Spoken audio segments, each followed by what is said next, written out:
ஐயப்பன் வந்து நைஷ்டிக பிரம்மச்சாரி. ஐயப்பன் வந்து இந்த கலியுகத்துல வந்து பூர்ண புஷ்கலோட இருக்கிற ஒரு சாஸ்தா. சாஸ்தா தான் ஹரிஹர புத்திரன். ஹரிஹர சம்பவத்துல மோகினி ரூபத்துல வந்து அந்த கதை உங்களுக்கு தெரிஞ்சிருக்கும்.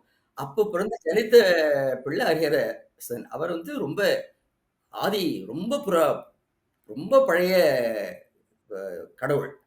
எப்படின்னா, ரா தசரதன் வந்து அ குழந்தை வரம் கேட்டு அந்த யாகத்துல யாக குண்டத்திலிருந்து வெளிய வந்தது மகத் பூதம்னு சொல்லி ஒரு ஒரு ஒரு ரொம்ப சுந்தரமான புருஷன் வந்து, அந்த இது பரமான்னர் பாயசத்த குடுக்குறார் இல்லையா? அவர் வந்து சாஸ்தா. அத கொண்டு வந்து குடுத்தது சாஸ்தா.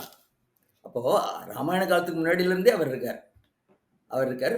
சிவனோட பிள்ளைகள பெரியவர் வந்து பிள்ளையார் அப்படின்னு கூப்பிடுறா.